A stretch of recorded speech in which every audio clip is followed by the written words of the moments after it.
Je garde ma tête sur les épaules, on dit beaucoup m'attendent. Si j'en crois la maison de 10, j'ai beaucoup de disques à vendre. La Peste a encore de beaux jours devant elle dans le monde du rap, propagé par DC's, son meilleur ambassadeur, un rappeur qui sévit depuis 20 ans et dont le virus nommé Pacifique nous a pris pour cible. Quand l'épidémie est positive, pas la peine d'avoir de vaccin. La peste soit devant ta maison.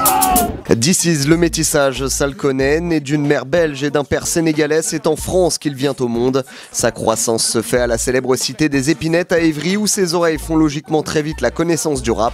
D'auditeur passif, il passera rapidement à rappeur actif au sein du groupe Rimeur à Gage. Une aventure vite délaissée au bénéfice d'un parcours en solo débuté avec le maxi, Bête de Bombe. Ce que les gens veulent entendre, c'est de la bête de bombe. Non qu'une envie, c'est tout tort, c'est de la bête de bombe.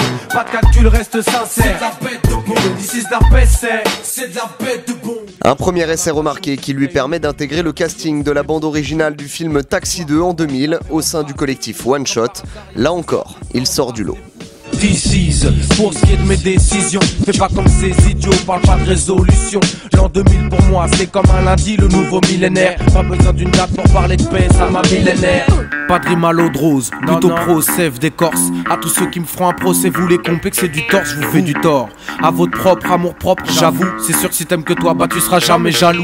La même année vient l'heure de sortir un premier album nommé Le Poisson Rouge en mémoire d'un conflit meurtrier entre sa cité des Épinettes à Évry et celle du Canal à Courcouronne. Dès lors, DC's se fait définitivement un nom auquel il ne faut pas oublier d'apposer La Peste, un album référence débordant de classiques. Tout ça à cause d'un poisson rouge, à cause de ce putain de poisson rouge.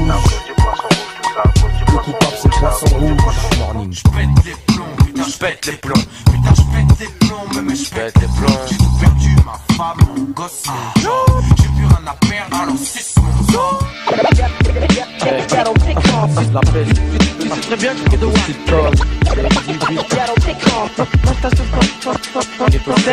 DC's La Peste embraye avec un deuxième album en 2003, Jeux de société. Aujourd'hui nous sommes mariés, par la grâce de Dieu et ce courrier.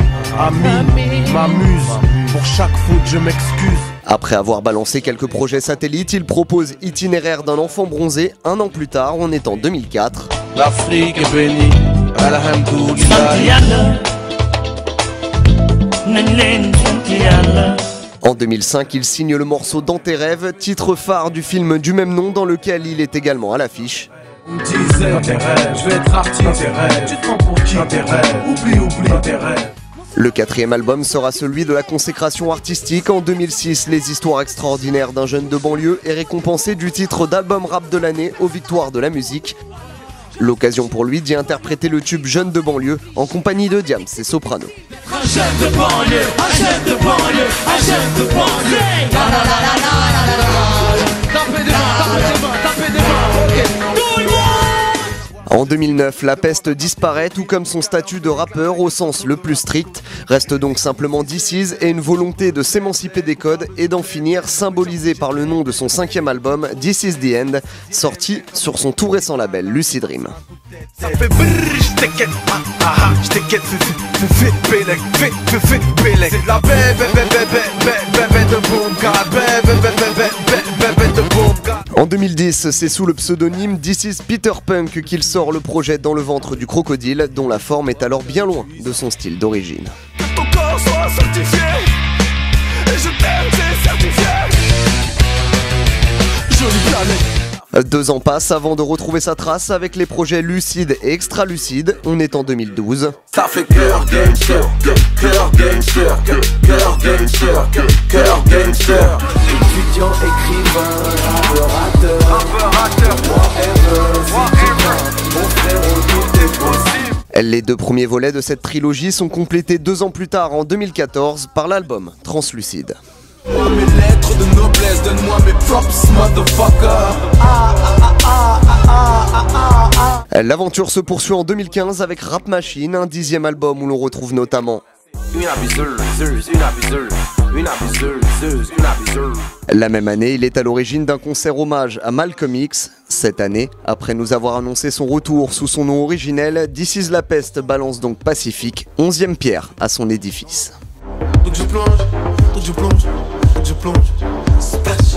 Du rap, du rock, du cinéma, mais aussi du théâtre, le touche-à-tout est donc à nouveau de retour à ses premiers amours.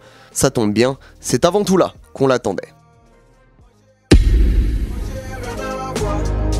Avec cette histoire, je suis d'une autre espèce. Comme si j'avais fumé, que j'avais bu, mes pupilles sont des trous noirs. Vu ce que j'ai fait, vu ce que j'ai vu, ma mémoire a des trous noirs. Comme un souvenir d'un long périple, Antoine de Saint-Exupéry. Certains vivent